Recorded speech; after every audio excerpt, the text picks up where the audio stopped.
On this episode of This is Game Boy Lite, put your sneakers on because it's time to go spying.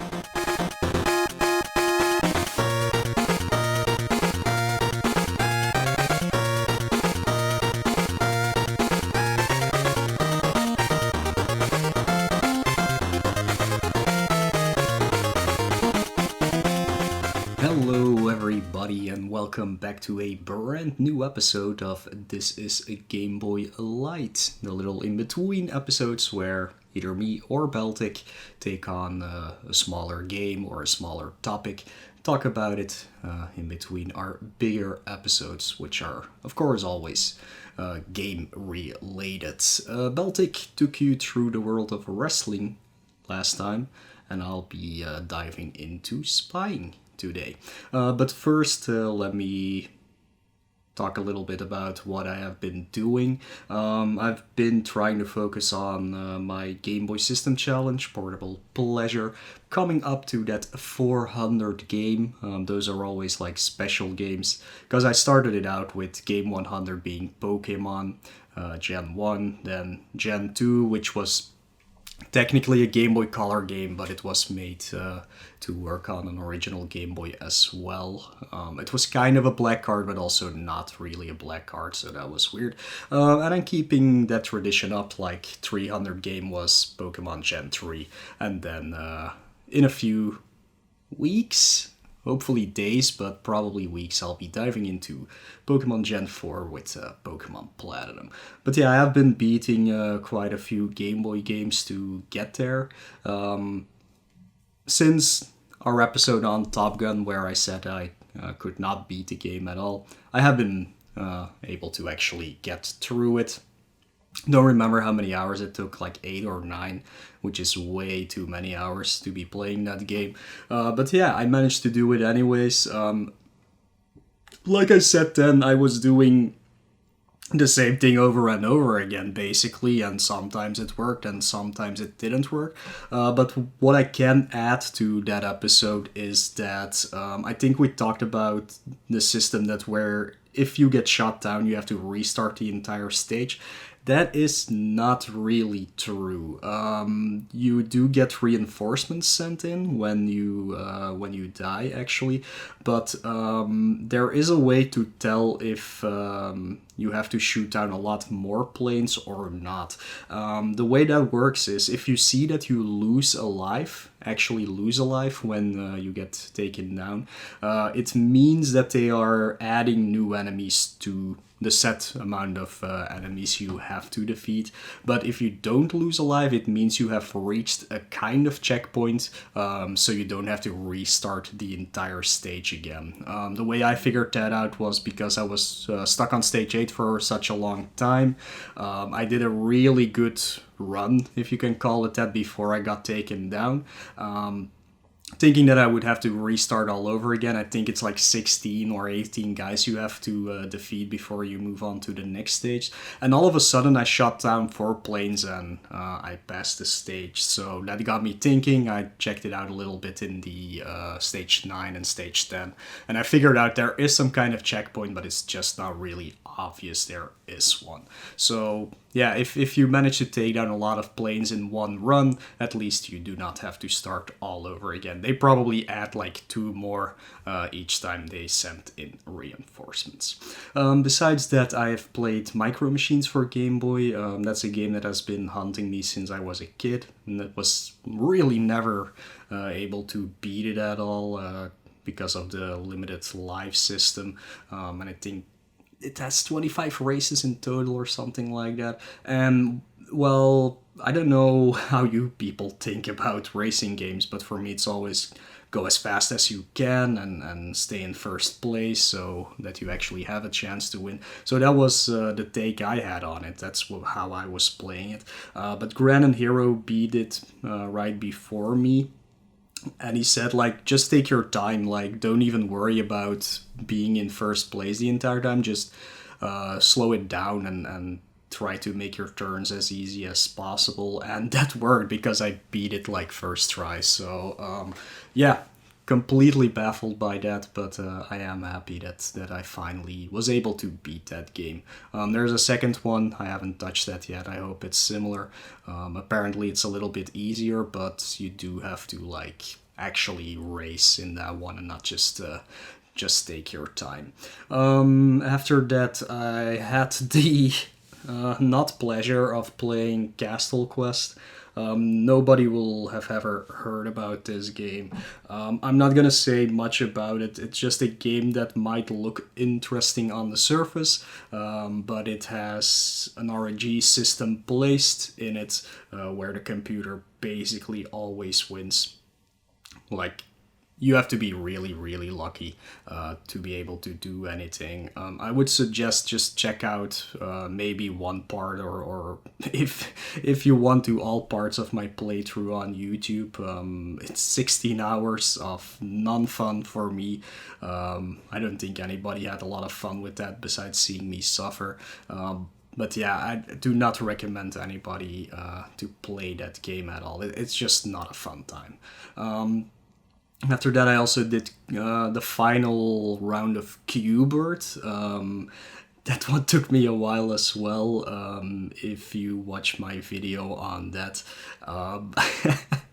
I celebrate really outspoken. Let's just say it like that. I celebrate really outspoken, but I was really happy that I beat that game because I was stuck in that final world for so long. I was so happy to be done with it. So the emotions came shining right through. I wasn't even paying attention to it, but it was a fun celebration at least.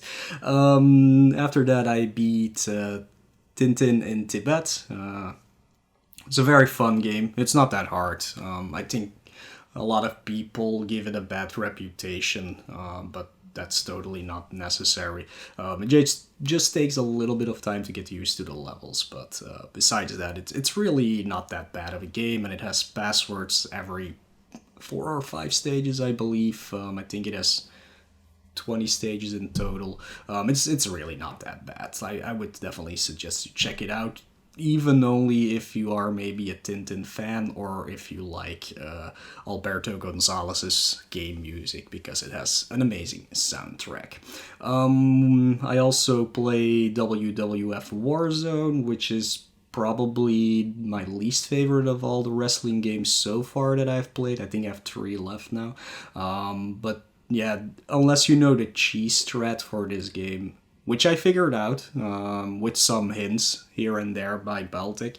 I don't know, like, it feels unbeatable if you don't use that strategy. Maybe somebody can prove me wrong, but I do feel like the cheese strat is the only way to go for that game.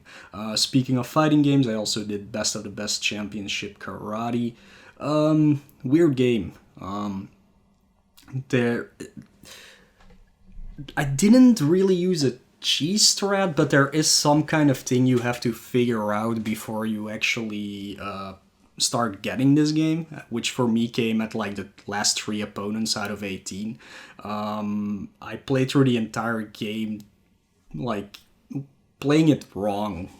Using the controls is a little bit weird. I was basically doing button combos, which the game explains to you, like you have to press up and A or up and B or left and A and left and B, things like that to do different kind of kicks or punches. But what you really have to do is hold down the A or B button and press the directional buttons, which makes it a lot easier, because otherwise it feels like the game is just eating your inputs, but that's just because you're doing the inputs wrong. And that wasn't really clear until the end. And it still took a while to beat some of the opponents, especially the last one is pretty hard to beat, but once you find a good strategy, you can get through it. So it's not a bad game, but it's also not a very fun game, actually. I also beat Quirk, which is the prequel to Amazing Tater. I think I talked about that one last time. I think that one took me a little less time. I think it has less stages than Amazing Tater, or maybe I'm thinking wrong now. It's been a while since I've beaten that one. But yeah, fun puzzle game. Definitely check that out if you like that. It's a great game. And the last one I beat for Game Boy games, that is Olympic Summer Games, which is anything like track and meet or an Alien Olympics or whatever game you can think of which has like multiple disciplines in it. Very easy one.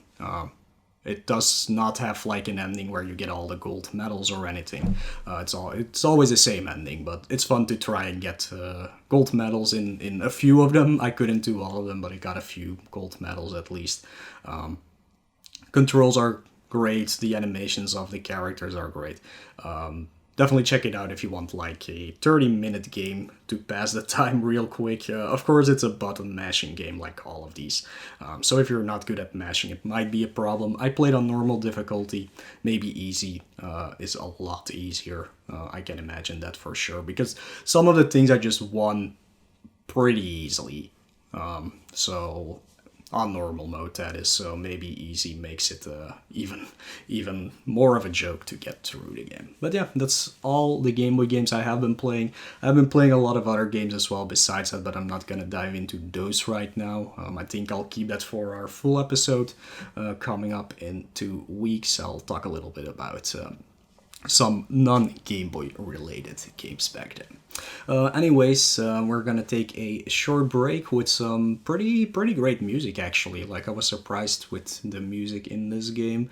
But yeah, we're gonna be talking about a game that I didn't know for Game Boy, and I thought it would be the same as the other versions of this game, which it's not, but I'll dive into that. But yeah, we'll be taking a closer look at what I think the title is: Spy vs. Spy Operation Booby Trap. Be right back.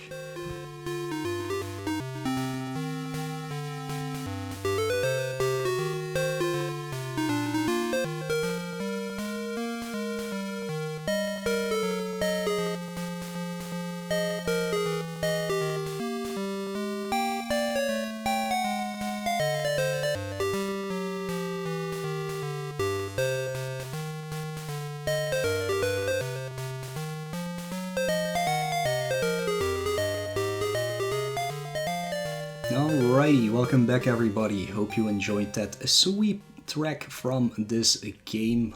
Like I said, I really like the music in this game. It surprisingly fits the quirkiness, the cartoonishness of the characters and the gameplay. It really feels like an old 70s, 80s cartoon, like with some hijinks, like Pink Panther, things like that, you know. So yeah, the music is really fun for this game. So anyways, let's talk a little bit about Spy vs. Spy. A lot of people will recognize the name immediately, and if you see the two main characters, black and white, you immediately know what it is. But where did it actually come from? So Spy vs. Spy was actually a wordless comic strip created by a person, a cartoonist who expedited, is that what it's called? Expedited? Or expatriated?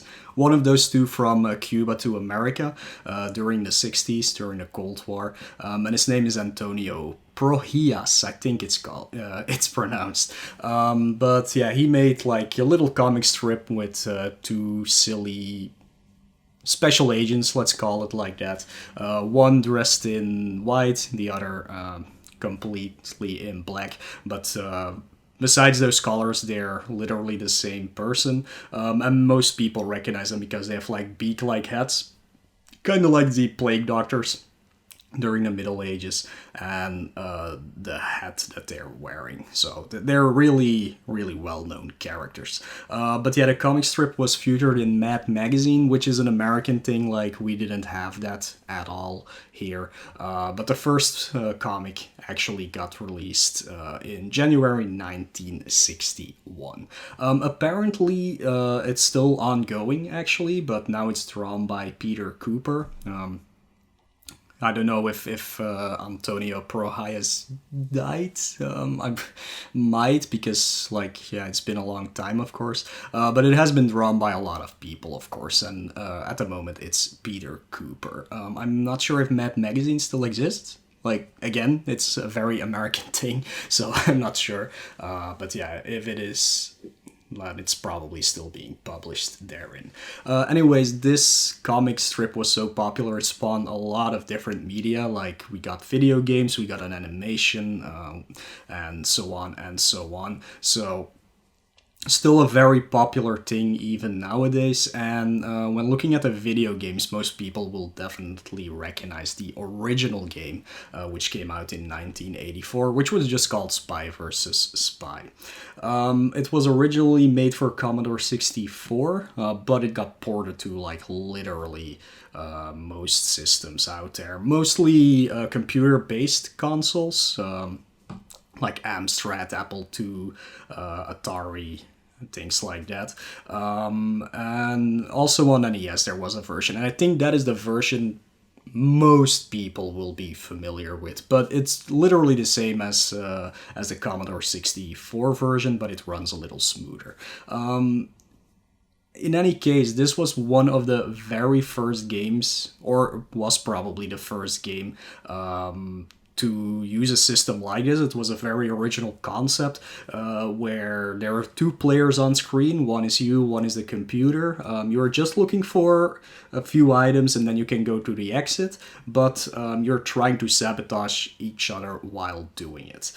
Maybe not that much fun against the computer, but especially for a two-player game, this is really cool. Because what you can do is you can set traps everywhere to well, hinder each other, so one person loses the files that he has collected, so you can pick them up again and things like that. And then it's very cool. It's a very cool mechanic that was not seen actually before this game, and it inspired a new kind of genre they call trap 'em up, which spawned games like Hey Uncle Alien, which is also on Game Boy, Load Runner, which I'm gonna pretend it's not on Game Boy, Space Panic, and so on. So yeah, there's a lot of these types of games nowadays, but I think Spy vs. Spy is still the one that did it best, or is even doing it best. That original game also got two sequels, Spy vs. Spy 2 The Island Caper, where instead of in a house you were on an island, and Spy vs. Spy 3 Arctic Antics, which is set on like the South Pole or the North Pole. What's the Wait, Arctic is... I'm not gonna say it because I'm gonna be wrong. One of the two. But yeah, and that's where this game comes in. It's actually not a port of the original or any of those other two games. It is similar, for sure. It uses kind of the same mechanics, but more simplified. And it's kind of half based on the second and the third game, I would say, because unlike the Commodore games, does not take place in only one location. It actually will take place in multiple locations. But anyways, this game got released in Japan under the name Trapper's Tengoku Spy vs. Spy, which was on February 5th, 1992. It got released in September 1992 in the US, and it also got released in Europe in 1992. It did get a re-release in 1969. So the exact same game, it's not the Game Boy Color one, the exact same game got released again, because I don't know why, because it wasn't super popular or anything, but I guess it was popular enough to do a re-release. The developer of this game is First Star Software. First Star Software is actually a video game development company based in New York. Well, was based in New York. They actually defunct in 2018, but they are probably most well known for the Spy vs. Spy series. A few other games you might recognize from their library are Boulder Dash. Kind of like a similar concept, but not really, but very arcadey at least. They also made Superman the game. I'm not sure which version. Also made Superman, the Man of Steel. The rest are not that well known, at least not for the Game Boy community or anything. But yeah, those are the guys who actually developed it. They also published it in Europe, but for the other regions, it was actually Kemco that did the work on that. Kemco is a Japanese video game developer and publisher. It's still going, still doing things, mostly digital releases nowadays, but they did start publishing or developing games from the 1980s, actually. Maybe a quick overview of a few games that they did. Ghost Lion is very well known for NES. On Game Boy, you have Sword of Hope and Sword of Hope 2. Dr. Franken even. I love that Dr. Franken. That's a really cool game. They are mostly well known for their Top Gear series, which are the racing games. I think they're still doing them to this day, but yeah, those are the most that they brought out. Like they also did Spy vs. Spy, of course, but more of a publishing thing than a development thing, because like I said, it's actually First Star Software that made these games. Sadly, I could not find information about the composer. Like usual, it's very hard to do that with Game Boy games. Couldn't do that, but I do recommend to check out, check out the game first, of course, so you can hear the music. But otherwise, definitely check out the soundtrack on So Far, or another website or YouTube, because there's some very jaunty tracks. I really like them.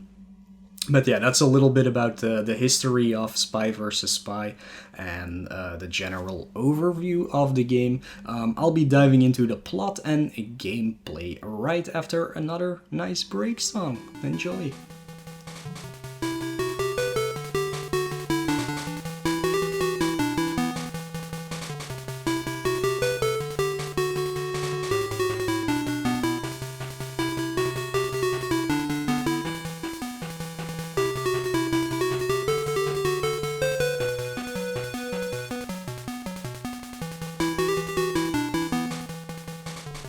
And here we are again, ready to get that sweet plot for this game rolling. Yeah, so the plot for this game, it's basically like a continuation of what the series was doing. Doesn't matter if it's the game series or the animation series or the other video games. It's really just a tie-in, so it's not like it starts from a beginning point or anything. It just ties into everything else. So here we go. Here's the plot straight out of the manual, actually. Your bumbling buddies from Mad Secret Service have both been driving desks at their respective HQs for months. Word has it that their Commander General has accused them of booby-trapping each other, not concentrating on getting their jobs done. Can you believe that? Anyway, White and Black have been caught numerous times daydreaming at their desks, plotting their revenges on each other. Instead of filling out expense reports, requisition forms, and other endless boring international espionage-type drudgery. Till one day, there arose a mission so difficult and so dangerous, the spy superior saw the opportunity to get rid of both spies at once. Static had the chance to face each other yet again. White and Black packed their arsenals of tricks and traps and again took to the field for Operation Booby Trap. So yeah, that's the plot of this game. Very simple. They got sent on a mission and they're working against each other. That's literally all the plot you need for this game.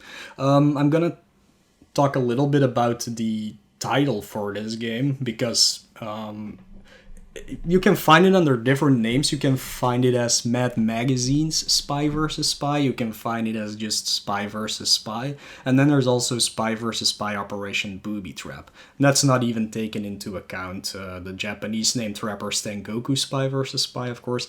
But as far as I know from the master list, at least from Game Boy games, it's called Spy vs. Spy Operation Booby Trap. If you look at the cover, which we will be diving into later, it's only written in very small text on the side. But yeah, it's hard to know what the exact title for this game is, but let's just go with Operation Booby Trap. I think that one makes the most sense.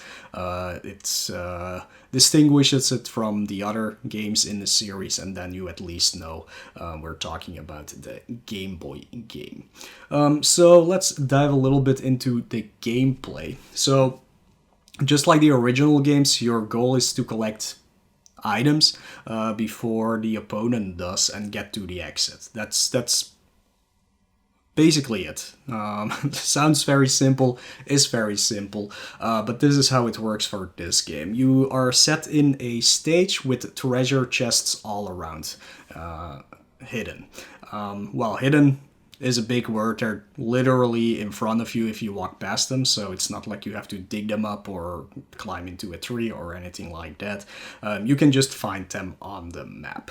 You can only carry one item, and there are 5 hidden. You can only carry one item unless you pick up the attache case, and that makes you able to carry more than one item. So your first goal would be to find that case. Of course, you have no idea where it is hidden. You do have the option by pressing the select button to go to a map screen, and there you can see where all 5 items are hidden.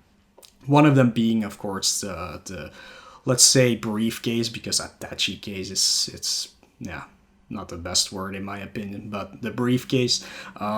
So you're gonna have to travel across the map to search for the correct one. If you pick up a normal item, it gets replaced with another normal item until you find the case, and then you can start picking up more of these hidden things that are in the treasure chests. In the early stages, it's pretty easy to access the areas you need to be in, as most of them are connected, but later on you might have to travel a long way around to reach the area you exactly need to be in, or you have to use warp pads because otherwise they are blocked off, so you have to be really careful about that. There's always 2 exits to the stage, the door you start at and the door either white or black start at. You have the option to choose which one you want to be at the start of the game, but they're literally the same characters, so there's there's no advantage to picking either or, so just pick whichever color you like best and play as that character. The controls for the game are pretty simple. You move around with the directional pad, of course. You press A to jump, and you press B to punch. Punch is one of the attacks you can do to take down the other spy, or you press B to open the actual treasure boxes. There is another mechanic to this game, which was present in earlier games as well. You can actually put traps down to get your opponent damaged or to make him drop items and things like that. It's not that convoluted, well, not convoluted, but not that difficult as in the Commodore games or the NES games. You basically just have to press B at the right quote-unquote destination. Like, you can put bombs in treasure chests, so when the computer opens them up, he gets damaged. Or you can put coconuts in palm trees. You can put axes on statues. There's a lot of things, but the only thing you have to do is basically press the B button. I think for the chest it's B plus down, because otherwise you would just open the treasure chest. But that is basically all you had to do. The game even explains this at the start of the game. It actually has a help option at the start that shows you how to actually do these things. Again, it's not hard to understand, but it's very nice that they put that in there. It's also in the manual, but it's very nice to have an in-game tutorial like this, because that's something you definitely not see very much on a Game Boy game, so that's pretty cool. Looking at the screen, you have the HUD at the top. You can see how many items you have at the moment, or the other spy. You can see his quote-unquote stats as well. You can see your health bar, the opponent's health bar, and you can see a timer. The timer basically means the end of the stage if you can't collect things in time. Same goes for your opponent. He will lose as well if he can't get to the exit in time with all the items. And if that happens, the game the round just starts over again. So that's not really an issue. So when you're first playing this game, don't really look at the timer that much. It seems a little bit short in the earlier stages, but in the later stages it's actually pretty long, so it almost will never happen, except when you're first trying to learn the game. When you're trying to collect all the items, of course you can take damage from traps laid out by the other spy, by getting punched by the other spy, or by hitting stage hazards. There's spikes, there's lava, there's flesh-eating plants, I believe, but there are also hazards that just slow you down. So not all of them are harmful, but it's easy to figure out which is which. Your health bar consists of 10 pegs. If it goes below 7 pegs, your movement gets slowed, so you won't be able to traverse as fast as you normally would do, and your jumps won't be as far, so it's harder to jump over traps. If your health runs out, you actually die. You can see your angel go up into the sky, and that doesn't mean that that you lost. Like, it just means that you get a penalty for dying, which basically is waiting until you get revived or respawned, which takes quite a while actually. So you do have to be careful about that. But yeah, you can actually game over just by dying in the stage itself, so that's not really a problem besides the penalty. You can recover health in this game, and you do that by just standing still. So for example, you drop to 6 pegs, you can see my movement isn't that great anymore. I want to be able to run faster again. Just stand still for a while, and eventually you'll be just fine. It doesn't take that long, but it does take some time. Like, it's not instant. You can see for the opponent it's a lot faster than for you, but yeah, it shouldn't be a problem anyhow. Besides all these traps and hazards, or the opponent just punching you in the face, there are also pitfalls. Pitfalls kill you immediately, like, but again, you get respawn, but it just immediately kills you off. It's not like you only take a little bit of damage. It's immediately done with you, and you get spawned back at the exit for you. Running into a trap causes 3 packs of health, by the way, but it will also knock you down. So I'm not talking about the hazards, I'm talking about the actual traps laid down by your opponent. You get knocked unconscious, and you have to wait, again, quite a while before you're able to get back up again and start looking around the stage for items again. So definitely be very careful about that. The biggest problem is the bombs in the treasure chest. Like, there's no way of you knowing that there's gonna be a bomb in it, so you just have to take the risk. It's not fun if you get hit by a bomb in the face, but at least you'll get right back on track after a few seconds. The rest of the traps, you can basically almost always avoid just by jumping over it. It takes a while for you to recognize where traps can be, but as soon as you know, oh, I just jump over this thing, and then it will not be able to hit me. So that's a really good tip I can give you, which is not explained in the game at all. But I'm gonna give one example. The statues in the pyramid level, I think, where you put the axes on, just jump over the sprite or through the sprite instead of walking over it or under it, and then you should not get hurt if there is a trap. So that's a very, very useful tip there. Besides getting knocked down and getting hurt, you will also lose all the items you have on you. And these items will be placed in a random chest around the map again. Same goes for losing all of your HP, or if you fall into a pit, all your items disappear and they just get placed back in treasure boxes. Of course, you can just use the map to see where they spawn, like, say, for instance, you have 4 gems, or whatever they are, the opponent has 1. You get knocked down, just look at the map and see which treasure chest has items in it all of a sudden. And that's the one where all your items get placed in. The same rules for getting hit and getting trapped and blah blah blah. They also apply to the other spy, so he has the same issues as you. Like, if he has all the items, for example, gets hit, he loses them all. So you always have a chance to get everything back from him if you see that he's getting close to being finished. Best way, of course, to do that is to try and trap him somewhere so he loses everything, or you can just chase him and try to punch him down. The problem with the punching, however, is that if he gets a punch in first, you have to back off. You cannot just stand there and keep pressing the punch button. If he starts punching you first, he can just literally keep punching you until you're dead, and there's no way for you to stop him from doing that. Besides running away, turning, and trying to hit him again first, and then you have the upper hand for that.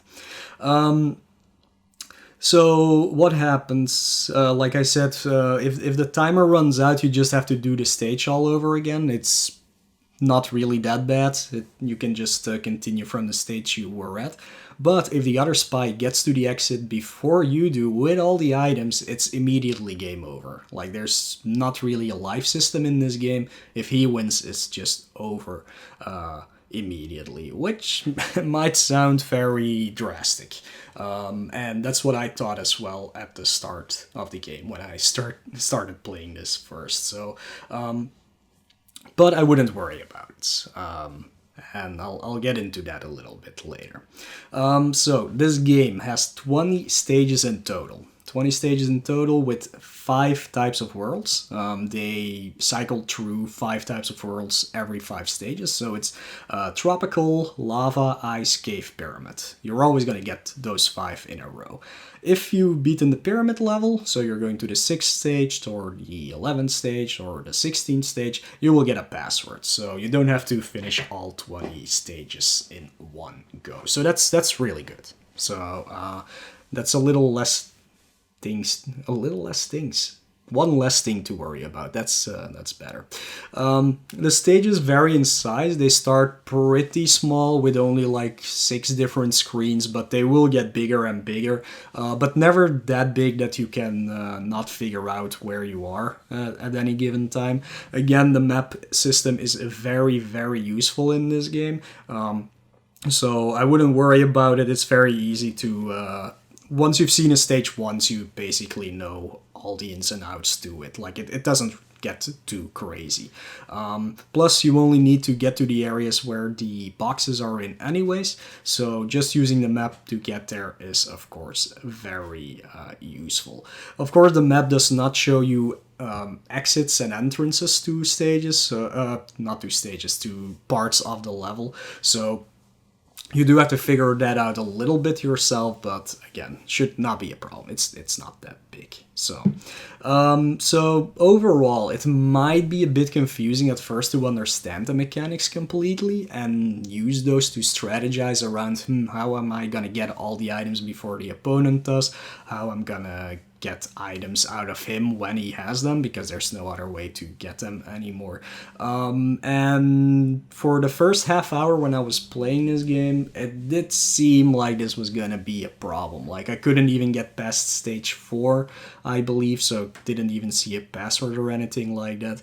And I was like, oh man, this is not gonna be that easy, because I really have to figure out what I'm doing, and I have to really strategize, and it's so hard to see where traps are hidden that he puts down, and what happens if he has everything. How am I gonna even get to him in time? But after a half an hour, I figured out that the computer isn't really that smart. Like, he gets smarter in later stages, but he has a certain thing to him that he will always do, and once you figure that out, the game gets surprisingly too easy. And I'm not gonna spoil how to do that. Like, if I can figure it out in a half an hour, and you all know I'm really bad at puzzle games and strategy games and things like that, if I can figure it out in half an hour, I'm pretty sure that everybody can do this. And there might even be more ways than what I figured out to make sure you will always win a stage. Besides a few random trap RNG that you maybe cannot do much about, like I said, the bombs in the treasure chest. You have to open it, so if there's a bomb in there, you're you're pretty much screwed, to be honest. Like there's really nothing you can do about that. So what I can say is take the first half an hour, because it's the easy stages, maybe, to figure out a way to always win a stage.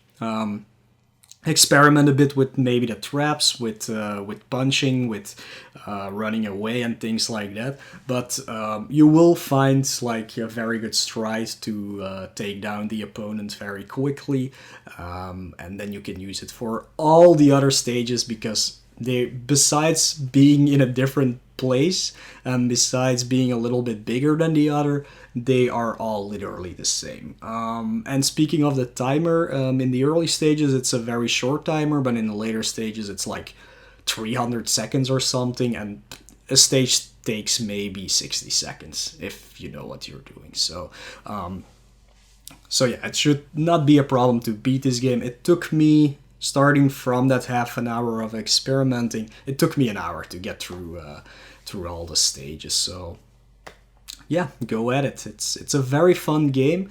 Like I said, I heard about it. I thought it was the same as the other Spy vs. Spy games, and I was pleasantly surprised. This is a really cool game that a lot of people will have never played before on Game Boy. And it's just very fun, and the music is great, and yeah, it was a great time. I was not expecting it to be a great time, but it definitely was. So I can only commend this game to everybody who wants to play it.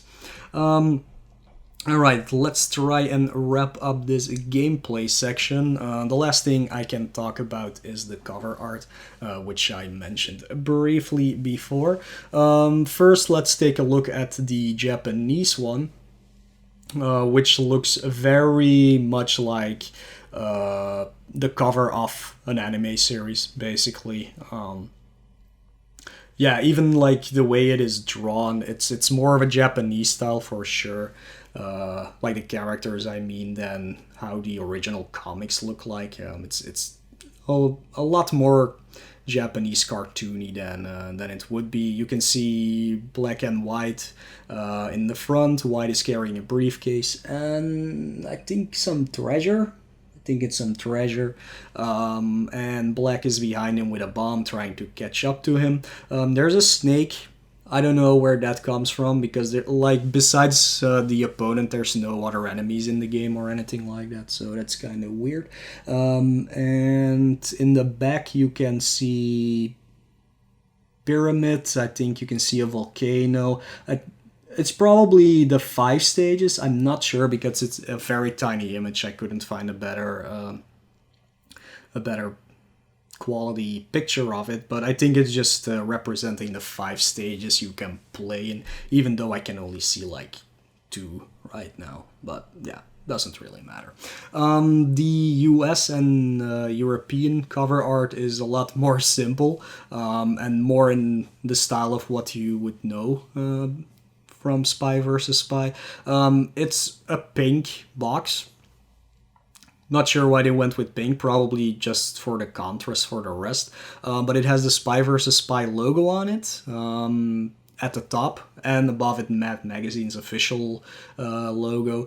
Then it has like a playing card, I would say, but it's just 2 boxes. But it's like one of the playing cards where if you look at the Jack or the King or the Queen, you have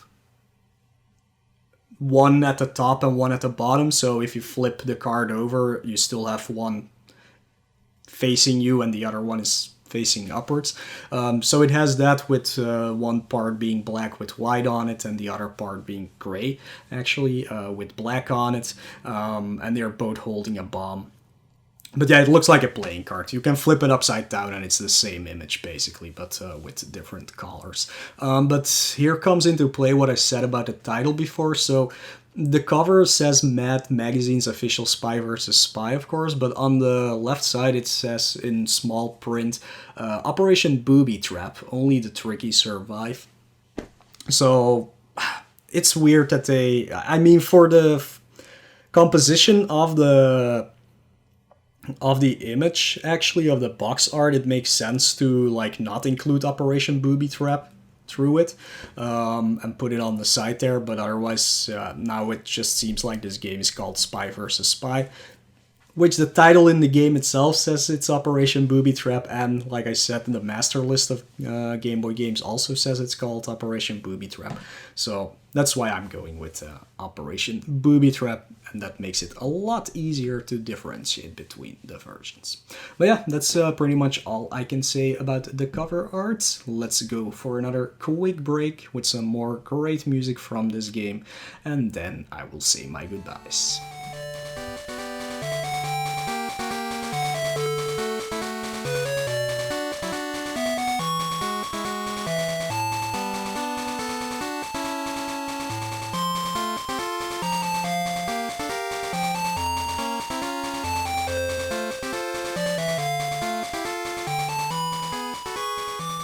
And here we are again, just in time for me to say goodbye. Like, I don't have any listener questions because this is kind of a late recording for me. I had nothing planned and I was a little bit running out of time, and luckily I came across this game. I don't remember who suggested me to play it. I think it was Johnson.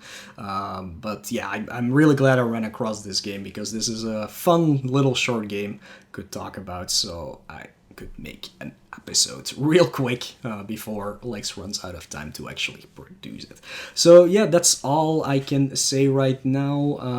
I will be back together, of course, with Baltic in 2 weeks. But meanwhile, you can of course listen to some of our older episodes if you are inclined to do so, and if you haven't done that yet. And you can find us on a lot of RSS feeds for podcast systems, but of course our main site where you can find us is on SoundCloud / This Is Game Boy. We're on iTunes, we're on other things. Just very easy to find us if you just type in This Is Game Boy podcast. We also of course have our own websites, gbrunners.com/TIGB. The latest episode is always on top of there, so that's always easy to access.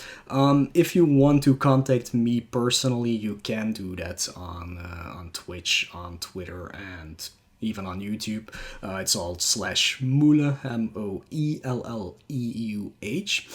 If you want to contact my co-host, you can find him as Baltic Gaming on Twitch, Baltic Gaming on Twitter. Sadly, his YouTube doesn't have a custom URL yet, so you won't be able to do it through that. But you can also find him on Instagram, also under Baltic Gaming, I believe. So definitely check that out if you're interested in that. Our lovely producer, of course, can be found on twitch.tv/SprintingLegs, twitter.com/SprintingLegs. She also has Legs on YouTube, but it's also not a custom URL, but I'm sure you can find her through that. She also has her own website, SprintingLegs.com, where you can find other projects she is doing. Like I said before, you can find... You can always go to our website. You can find links to everything just through there. It's a lot easier, of course, than trying to type in everything yourself. As I'm on the website myself right now, I see that I haven't included a link yet to our YouTube channel. But for those of you who are interested in seeing some gameplay footage while you listen to the episodes, we did do all the episodes on YouTube now with a video. Not all of them have video feed. Like, most of the lights don't, because we are usually talking about like a widespread topic or multiple games, and it was a little bit harder to do that in retrospect to get video feed for that. But all of the other episodes are available except for Link's Awakening at this moment. There were some troubles with that, but as soon as that one is produced or rendered, I will definitely add it to the list. But you can definitely check that out, and please subscribe to the channel so we can get that sweet custom URL as well there. So we can just say go to YouTube /This Is Game Boy. That's a lot easier than some random numbers and letters. If you want to support us, you can do that in three ways. You can just leave a review on SoundCloud or on iTunes or on any other thing you may find us on. That always helps to rate us higher and make us more known to people who are not familiar with us yet. You can also, of course, become a patron through our Patreon. So that's patreon.com/thisisgameboy. You get access to some special things by doing that. You can see our episode notes. There are some like quick cuts that Lex does from time to time with things that do not appear in the actual episodes. There's access to a few channels on our Discord, of course, that are specially made for our patrons. But you don't have to do a monthly subscription base if you just want to support us one time, maybe. We also have a PayPal where you can just donate some money if you are willing to do that. And you can always contact us or give us a message if you do through PayPal, so we can give you access to some exclusive stuff as well, because there's no way to link Discord, for example, to PayPal. So yeah, we'll figure it out then. But if you do want to do it through PayPal, just let us know your username or some way to contact you, and then we can try and set those things up. Anyways, that takes care of this episode. We will be back in 2 weeks with Jurassic Park Part 2. The chaos continues. See you then.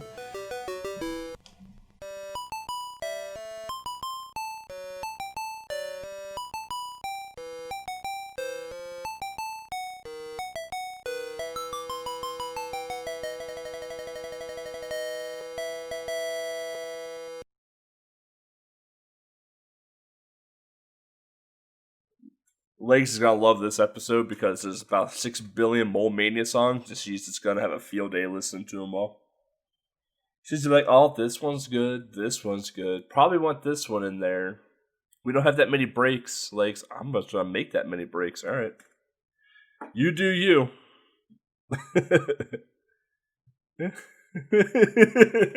All the bad comments will just be music from Mole Mania.